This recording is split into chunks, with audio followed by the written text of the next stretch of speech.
우리 옆에 사람과 이렇게 인사하면 좋겠습니다. 큰 은혜 받으십시오. 네, 큰 은혜 받으십시오. 여러분, 기대가 있을 때 하나님의 은혜가 임함을 믿으시길 바랍니다.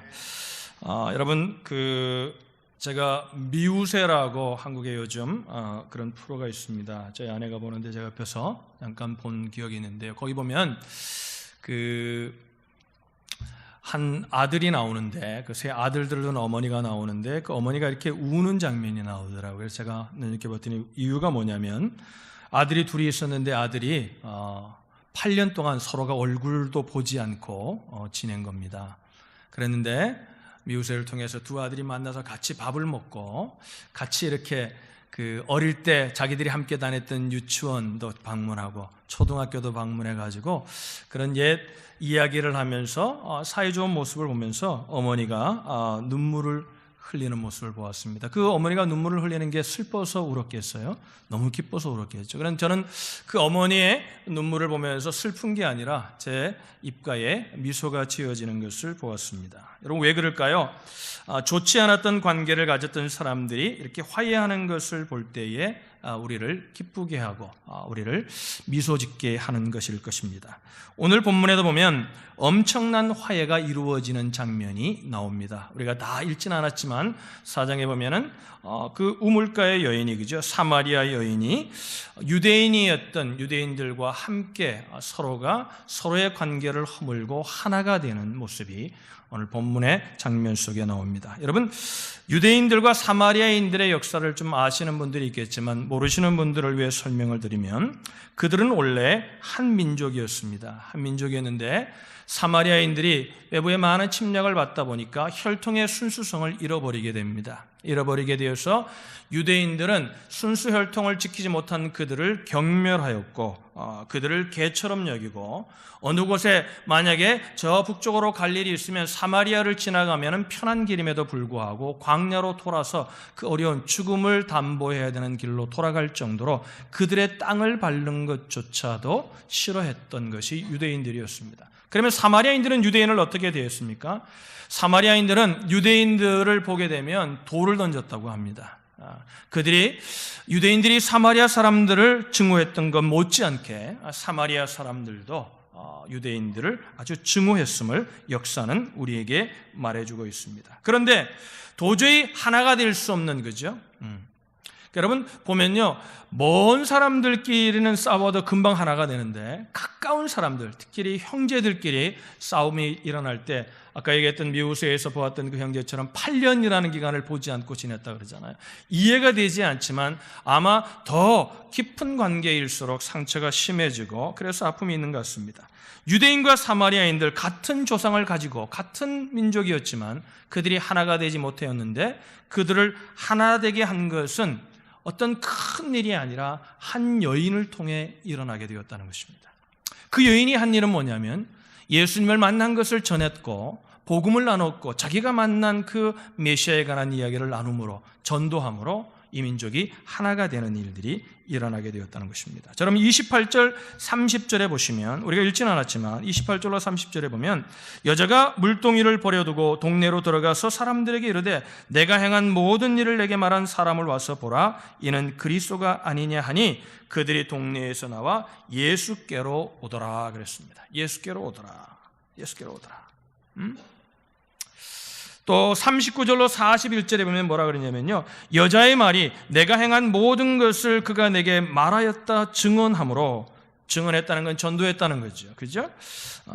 그 동네 중에 많은 사마리아인이 예수를 믿는지라. 따라합시다. 예수를 믿는지라. 그들이 도저히 하나가 될 수 없는 사람들이 하나가 됩니다. 그리고 보면은 40절에 뭐라 그래요? 예수를 믿게 되니까 나타나는 결과가 뭐예요? 하나가 되는데 40절에 이렇게 말합니다. 사마리아인들이 예수께 와서 자기들과 함께 유하시기를 청하니 거기서 이틀을 유하시매. 따라합시다. 이틀을 유하시매. 여러분 이게 이틀 있는 게 뭔 대한주가 굉장한 일입니다. 굉장한 일입니다. 대단한 일입니다. 성경에 기록되어 정도로 이 일은 굉장한 일이었습니다.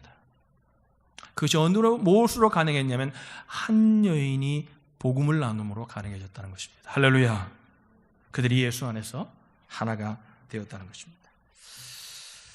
그러면 어떻게 이 여인은 이런 대단한 은혜를 전하는 전도자가 될 수 있었는가? 오늘 우리가 살피려고 하는 주제입니다. 이 여인이 이런 전도자가 될 수 있었던 이유는 뭐냐면 탁월한 능력을 가졌었기 때문이 아닙니다. 이 여인이 이런 엄청난 일을 이루었던 이유는 뭐냐면 그가 엄청난 것들을 했기 때문이 아니었습니다. 처음의 시작은 아주 작은 것에서 시작되었습니다. 그것은 뭐냐면 자신이 죄인임을 인정함으로 시작되었다는 것입니다. 우리가 참된 전도인이 되려면 여러분 기억해야 될 것이 있습니다. 물론 우리가 의인이 되었지만 여전히 죄인의 속성을 가지고 있는 우리의 죄인됨, 우리의 연약함, 우리의 악함을 볼 수 있어야 우리는 전도자의 삶을 살 수 있다는 것입니다. 여러분, 자신의 추함, 모자람, 병든 모습을 보아야 한다는 것이죠. 이건 세상적으로 보면 이해가 되지 않습니다. 그런데 복음을 전하는 자가 되려면 첫 번째 필요한 것이 뭐냐면 자신의 악함, 자신의 연약함, 자신의 모자람을 날마다 순간마다 볼 수 있어야 한다는 것입니다. 그럴 때 무엇을 경험하게 되냐면 하나님의 은혜를 경험하게 됩니다. 우리가 예수를 오래 믿으면 나타나는 아주 좋지 않은 삶의 모습이 있는데 그것이 뭐냐면 자기의 잘하는 모습을 드러내려고 합니다. 우리가 드러내야 될 것은 우리의 모습이 아니라 주님의 은혜라는 사실을 기억하실 수 있기를 주님의 이름으로 축원합니다. 자신이 죄인이라는 사실을 실감할 수 없다면 전도자의 삶을 산다는 것은 불가능하다는 것입니다. 오늘 이 아침에 만약에 여러분 자신이 죄인이라는 것을 실감하지 못하는 분들이 있습니까? 그러면 여러분 이렇게 꼭 기도하시기를 제가 권면드립니다. 하나님, 저의 있는 모습 그대로를 볼 수 있게 해달라고 기도하십시오. 아니 목사님, 자신이 죄인임을 보게 해달라고 기도하는 것이 더 옳지 않을까요? 그렇지 않습니다.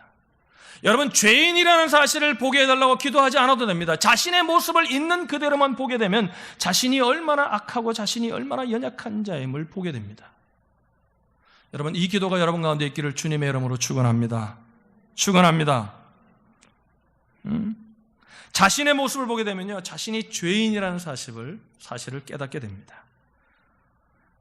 우리가 하나님 있는 모습 그대로를 보여주세요 그렇게 기도하게 되면 어떤 일이 일어나냐면요, 제 경험에서 꼭 그렇게 일어나는 건 아니지만 제가 목회하면서 성도들의 제 삶을 보면 이런 일들이 일어납니다. 자신이 죄인이라는 그 사실을 잘 느끼지 못할 때 하나님 자신의 모습을 보게 해달라고 기도하면 환경이나 사람들을 통해서 어려움이 우리 가운데 임하게 됩니다. 그때 자신이 얼마나 악하고 자신이 얼마나 교활하고 자신이 얼마나 연약한 자임을 깨닫게 됩니다. 그때 여러분, 그것이 우리를 절망하게 하는 것이 아니라 그 순간 우리는 하나님의 은혜를 붙들게 되고요, 하나님의 은혜를 경험하게 됨을 믿으시기를 바랍니다. 할렐루야, 할렐루야. 만약에 여러분 날마다 보면서 기도할 때마다 말씀할 때마다 자신의 연약함을 보고 괴로워하시는 분들이 있어요. 괴로워하지 마시기 바랍니다. 감사하시기를 주님의 이름으로 축원합니다. 감사하세요. 왜 감사해야 됩니까? 하나님이 우리의 참모습을 보여주는 것은 절망하라는 것이 아니라 그럼에도 불구하고 내가 너를 사랑하고 그럼에도 불구하고 내가 너를 붙들기 원한다는 사실을 주님께서 깨닫게 하시기 때문에 그렇습니다. 오늘 이 아침에 정말 여러분에게 간절히 권면드립니다. 자신이 죄인이라는 사실을 깨닫지 못하는 분들이 계십니까? 여러분, 정말 하나님께 기도하십시오. 내 있는 모습을 그대로 보게 해달라고 기도하실 수 있기를 주님의 이름으로 축원합니다. 축원합니다. 전도자가 되려면 사마리아 여인처럼 자신이 얼마나 연약한지, 주님과의 대화 속에 그 여인은 무엇을 깨닫습니까? 주님이 남편을 데려오라 하니까 남편이 없습니다고 대답합니다. 주님이 그럽니다. 그래, 5번 결혼했지만 지금 6번째 사는 남자는 결혼식도 하지 않고 사니까 남편이 없구나. 그럴 때 뭐예요? 자신의 그 연약한 모습을 보게 될 때 무엇을 깨닫습니까? 주님을 경험하게 되고 주님의 은혜를 경험하게 되는 것입니다. 할렐루야, 죄인임을 깨달아야 합니다. 두 번째 우리가 경험해야 되는 것은 하나님의 역사하심을 경험해야 한다는 것입니다. 여러분, 하나님은 살아계신 분이십니다. living God. 하나님은 오늘 이 예배의 자리만 살아계신 분이 아니라 우리의 삶의 모든 영역 속에, 우리가 거부하고 싶은 그곳에도 주님은 살아계신 분이십니다. 그러기에 우리가 살아계신 주님을 경험해야만이 우리는 사마리아 여인처럼 전도자가 될 수 있다는 것입니다. 여러분, 사마리아 여인에게 예수님께서 남편을 데려오라고 하셨죠. 할 말이 없어진 여인이 남편이 없다고 합니다. 그러니까 주님이 그럽니다. 맞아, 네가 결혼 5번 했지만 6번째는 지금 사는 남편은 결혼도 하지 않으니까 네 말이 맞다고 말합니다. 자기의 모습이 드러난 것입니다. 초자연적인 역사를 경험한 것입니다. 그러니까 오늘도 그러잖아요. 지난주에도 균대 형제가 기도했는데 아내의 병이 낫고, 그죠? 여러분, 병이 낫는 것보다 더 놀라운 것은 뭐냐면요, 삶을 바라보는 시각이 바뀌었다는 거예요. 이게 초자연적인 역사가 있지 않고는 일어날 수 있는 일이 아닙니다. 할렐루야. 제가 그런 얘기를 듣거든요. 예수 믿고 난 다음에 수십 년 동안 여러분, 형제들이 싸우면요, 정말 싸우고 나면요, 더 남남보다 멀어지는 것들을 봐요. 제가 목회하면서. 가까운 사람한테 상처를 받으니까. 멀어져가지고 대화도 안 하고 수십 년을 지내다가요, 어머니, 부모님 돌아가실 때도 그렇게 장례식에도 누가 온다고 가지 않았던 형제가요, 예수를 믿고 난 다음에요, 찾아가고요, 화해하고 관계가 회복되는 것을 경험합니다. 할렐루야. 이 초자연적인 역사입니다. 28절로 29절에 보면 이렇게 말합니다. 여인이 이 주님의 초자연 역사를 경험하고 난 후에 이렇게 말합니다. 여자가 물동이를 버려두고 동네로 들어가서 사람들에게 이르되 내가 행한 모든 일을 내게 말한 사람을 와서 보라. 이는 그리스도가 아니냐니. 내가 행한 일 모든 일이 좋은 일은 아니었지만 예수님에게 말씀한 적이 없고 예수님을 만난 적이 없는데 예수님이 자기의 과거를 다 아시는 겁니다. 초자연적인 역사죠. 자신을 꿰뚫어보는 주님을 경험하고 난 후에 그분이 메시아라는 사실을 깨닫고 그는 동네로 들러가 복음을 전하기 시작합니다. 저는 예수 믿기 전에 초자연적인 역사를 믿지 않는 사람이었습니다. 어떤 병이 낫는 것도 이렇게 생각했어요. 누가 기도하고 병이 나왔다. 제 친구가 목사님 아들이었거든요. 저를 전도하려고 늘 데리고 가서, 그래서 제가 꼭 몇 번 간 건 문학의 밤만 몇 번 갔어요. 예수 믿기 전에. 거기 가면은 자매들이 있으니까 구경한 거예요. 그래서 여러분, 예수 안 믿는 사람이 연애하려고 오는 것을 정죄하지 마시길 바랍니다. 할렐루야. 하나님 그것을 통해서도 역사하세요. 할렐루야. 물론 그때 저는 예수를 믿지 않았어요. 갔어요.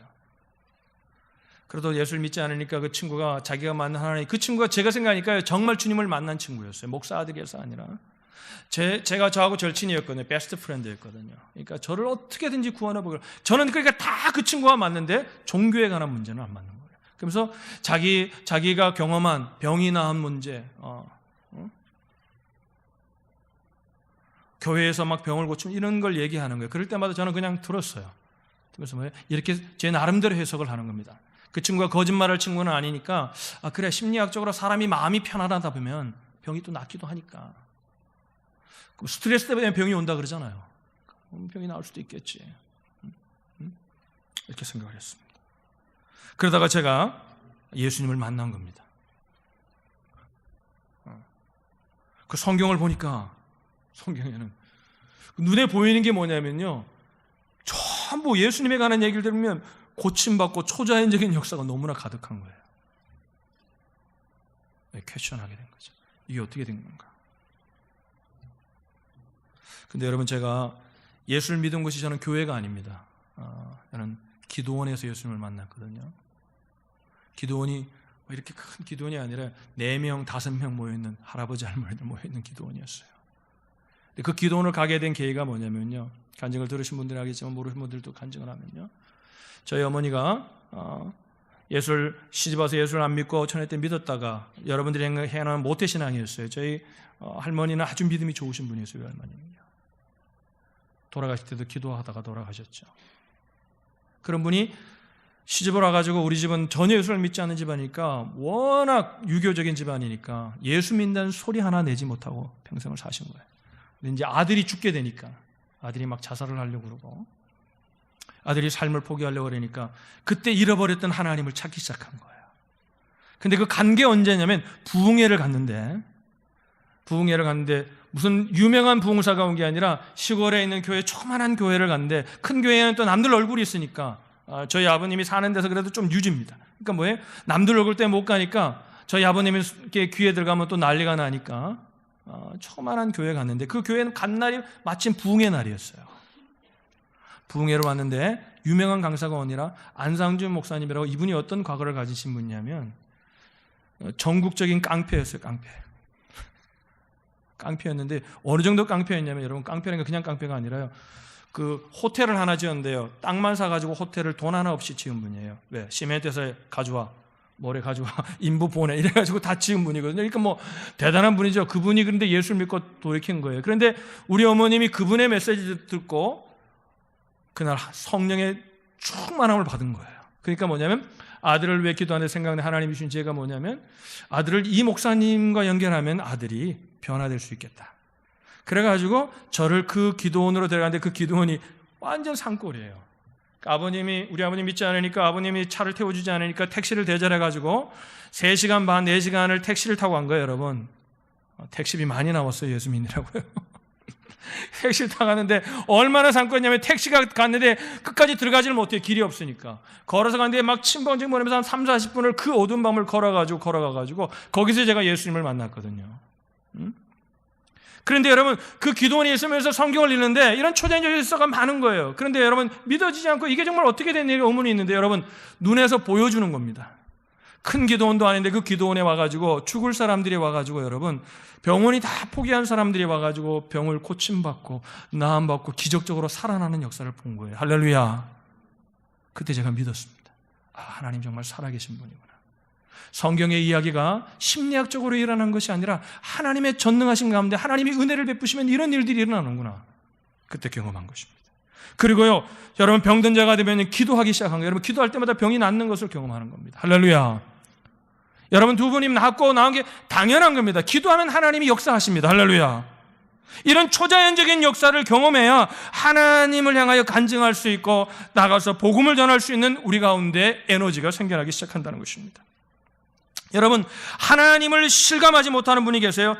여러분, 기도하시기를 바랍니다. 하나님 정말 살아계시다면 초자연적인 역사를 보여달라고 한번 여러분 한 3달, 길게 한 3달 정도 잡으시고요, 아침 저녁으로 한번 기도해 보세요. 사모해 보세요. 여러분, 분명히 주님이 역사하실 줄로 믿으시기를 바랍니다. 기독교를 합리적으로 이해하라는 분들이 있습니다. 하나님을 절대 알 수 없습니다.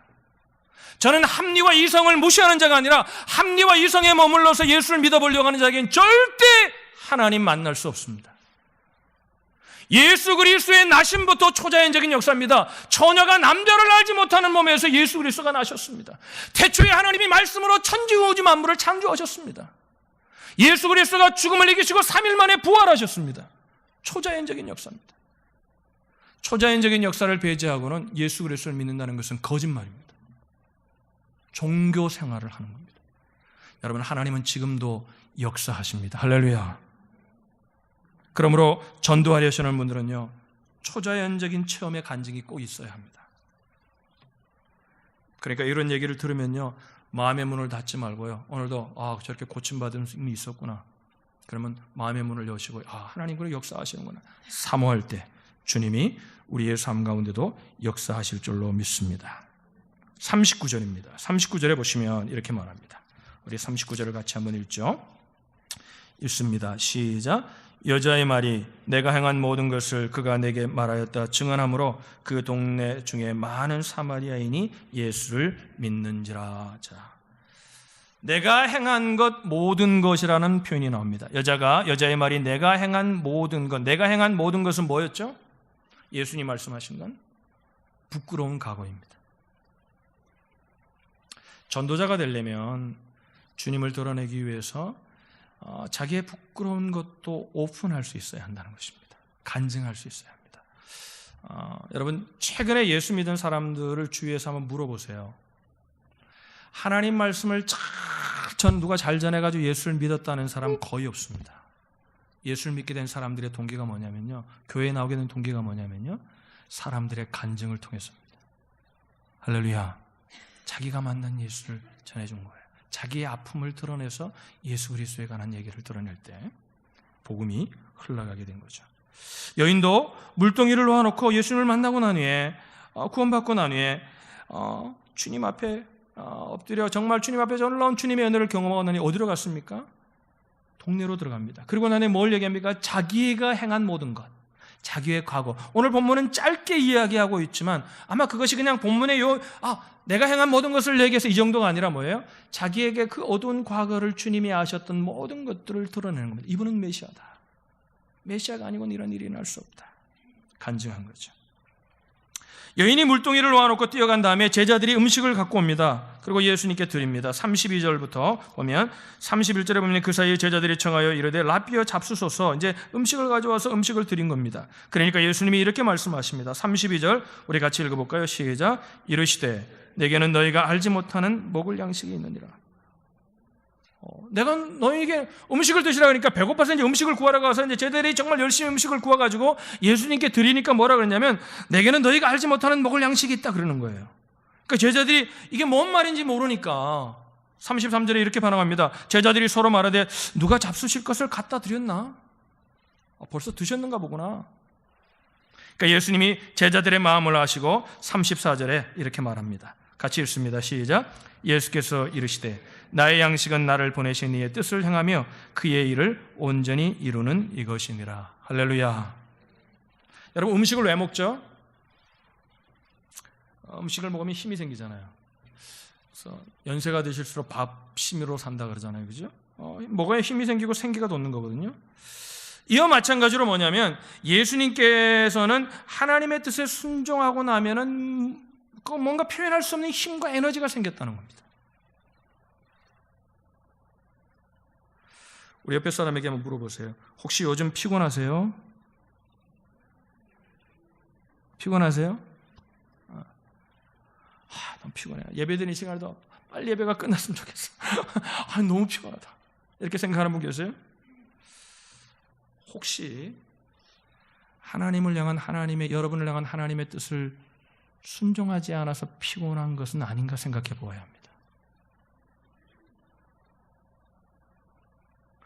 여호와를 앙망하는 자에게는 새 힘을 주신다 그랬습니다. 할렐루야. 할렐루야. 주님의 사역을 다 놓으면은 편해질 것 같죠? 해보세요. 그렇지 않아요. 피곤합니다. 여전히 피곤합니다.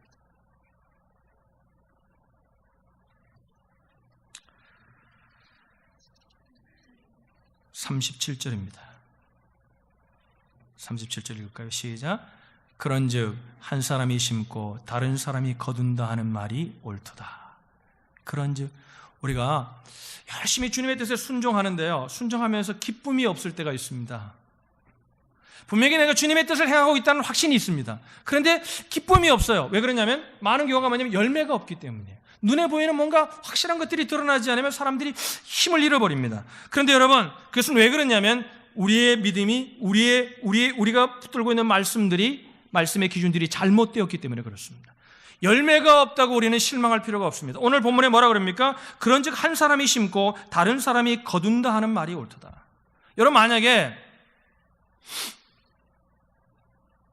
열매를 거두는 사람에게만 하나님이 상급을 주신다면 아마 제일 상급을 많이 받을 사람은 목사가 아닐까요? 왜?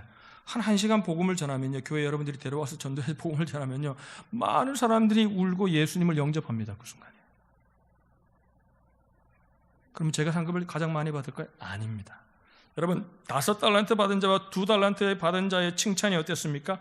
똑같았습니다. 5달란트 남긴 자도 칭찬을 똑같이 했고요, 2달란트 남긴 자도 똑같이 했습니다. 그 칭찬의 내용은 뭡니까? 착하고 충성된 종입니다. 5달란트를 남겼냐? 2달란트를 남겼냐? 열매가 아닙니다.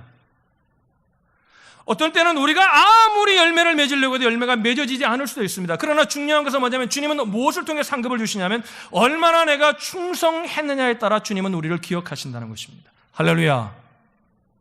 만약에 열매로 상급을 받는다면 언페어하잖아요. 목사만 그러면 다 열매를 많이 맺잖아요. 열매만 따먹는 거 아니에요.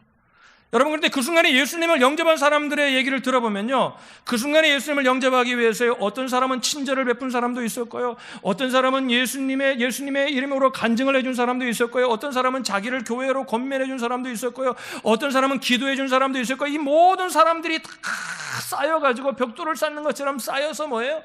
오늘 그 자리에 와가지고 예수님을 영접하는 거거든요.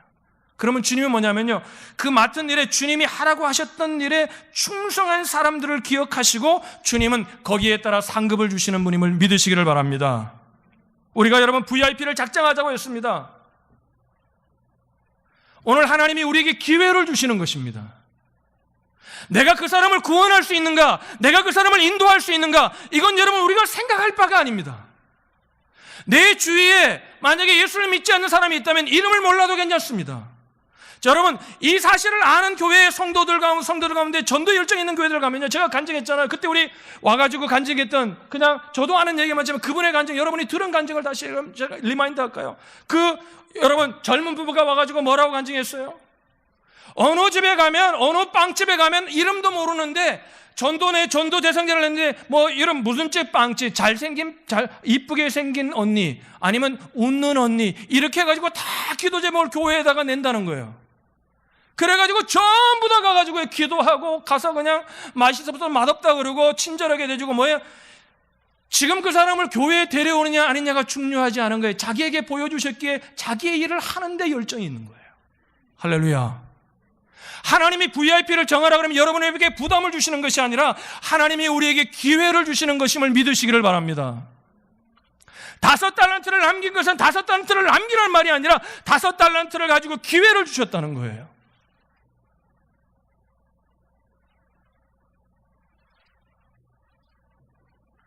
전도를 하다 보면 예수를 믿을 때까지 내가 인도해야 한다는 부담을 가질 때가 있습니다. 열매가 보이지 않을 때 낙심이 될 때가 있습니다. 그러나 기억하십시오. 심는 자가 있고 거두는 자가 있습니다. 할렐루야. 하나님 똑같이 기억하십니다.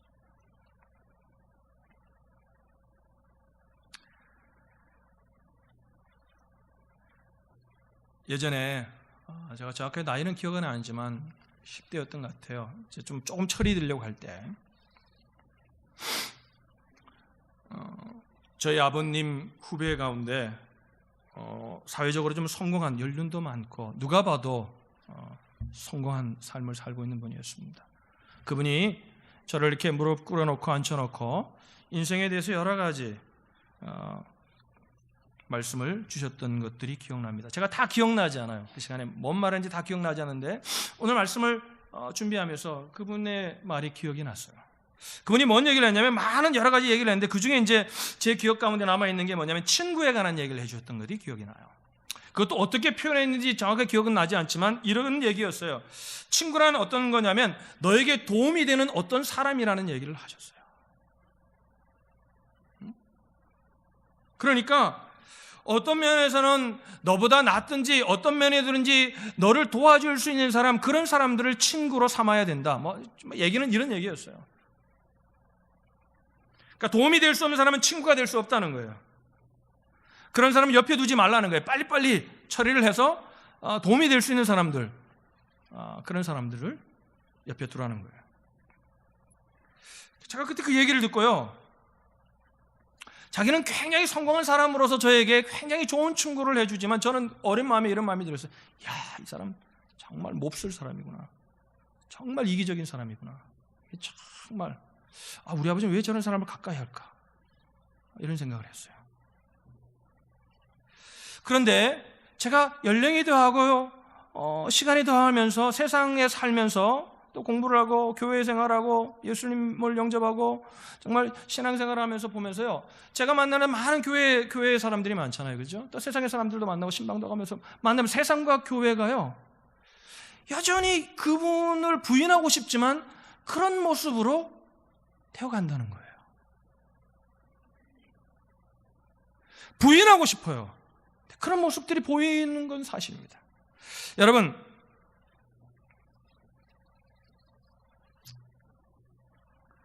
누구도 이렇게 말하진 않아요. 나에게 도움이 되지 않는 사람은 친구로 만들어서는 안 돼, 이렇게 말하진 않아요. 그러나 암암리에 우리가 사람들을 옆에 두는 그 모습들을 보면 뭔가 자기를 그래도 기쁘게 하든지 뭔가 도움이 되고 뭔가 자기에게 유익이 되는 사람들을 점점 우리 주위에 많이 두게 되는 것이 사실이라는 것입니다.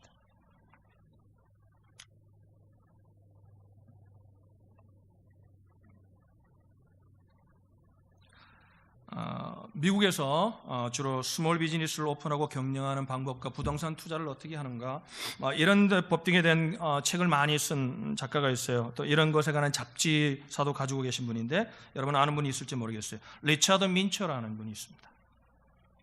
이분이 이런 글을 하나 썼어요. Four people every business owner need. 뭐냐면 비즈니스 하는 모든 사람이 필요로 하는 네 사람이라는 거예요. 네 부류의 사람이라는 거예요.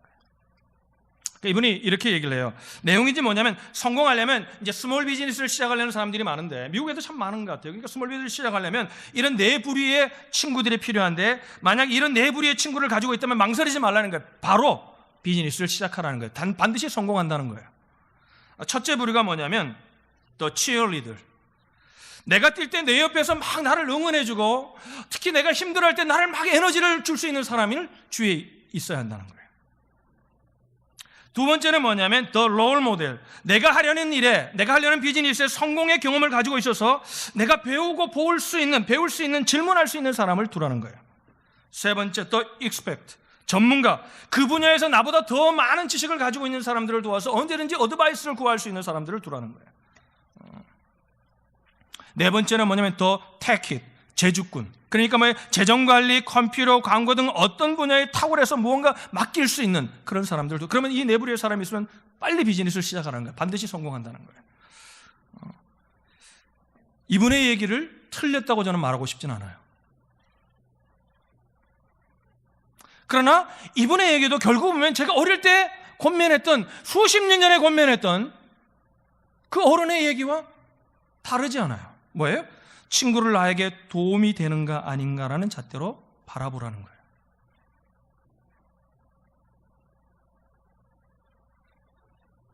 그러면 여러분 예수님은 뭐라고 하셨습니까? 예수님은 나의 도움을 필요로 하는 사람이 우리의 친구라고 말합니다. 할렐루야.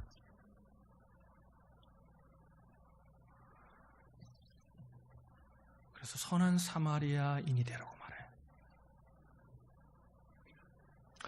우리가 VIP를 가지려고 하는 목적은 단순히 한 영혼을 구원해야 되겠다는 어마어마한 그레이트 커미션이라는, 거기에 우리가 커미팅하는다는 데 뜻도 있지만 우리가 작은 삶 속에서 한 사람의 VIP를 정하고 기도하게 되면 우리 삶 가운데 어떤 일들이 일어나게 되냐면 내가 필요한 사람이 아니라 나를 필요한 사람들을 볼 수 있는 눈이 열려지기 시작한다는 것입니다.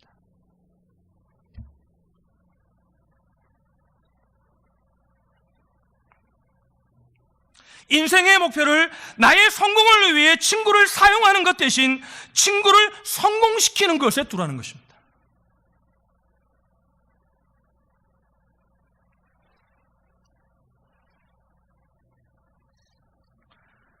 제가 목회를 시작하려고 하자 저를 사랑하셨던 은사님이 저에게 늘 목사님들이 하는 얘기를 또 하신 적이 있습니다. 그분이 뭐라 그랬냐면 목사는 돈 멀리 해야 되고 목사는 여자를 조심해야 된다. 그리고 세 번째 조심할 게 있는데 사람을 믿으면 안 된다. 제가 그 두 번째까지는 좋았는데 세 번째 말을 들으면서 이 목사님도 별 수 없는 속물이구나. 저는 이런 생각을 했어요. 근데 목회를 하면서 깨달은 게 있습니다. 그분의 말이 맞다는 거예요. 여러분 인생을 잘 돌아보세요. 사람을 믿으면 항상 우리는 실망합니다. 사람은 사랑의 대상입니다. 할렐루야. 자식도 믿으면 자식에게 실망합니다. 사랑하면 괜찮습니다. 부부간에도 그렇게 사랑했던 부부들도 믿음의 대상이 되면 실망합니다. 배우자를 사랑의 대상으로 보기 시작하면 결혼 생활이 행복해집니다. 할렐루야. 사랑은 받는 것이 아니라 주는 것입니다.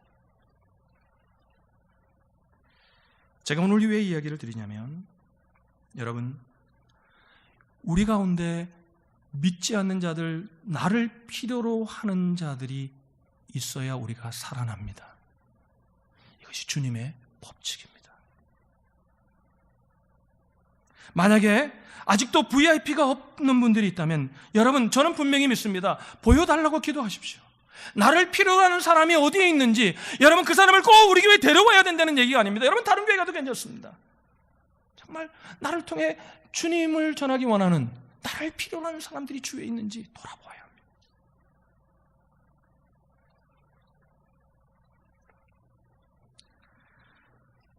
우리는 세상에서도 친구의 개념을 성경적으로 바꾸실 수 있기를 주님의 이름으로 축원합니다. 교회 생활도 목장에 필요한 사람, 교회에 필요한 사람, 나를 위해 필요한 사람, 내게 도움이 되는 사람이 아니라 목장을 필요로 하고 교회의 도움을 필요로 하는 사람을 찾을 수 있는 목장이 되고 교회가 될 때 우리 교회가 살아날 것입니다. 할렐루야. 우리 교회에 필요한 사람을 보내달라는 것이 아니라 이 교회가 필요한 사람들을 보내달라고 기도하십시오. 목장이 필요한 목장이 아니라 내 목장에 나를 통해 나를 필요로 하는 사람들을 보여달라고 기도하십시오. 그러면 그 목장이 살아날 것입니다.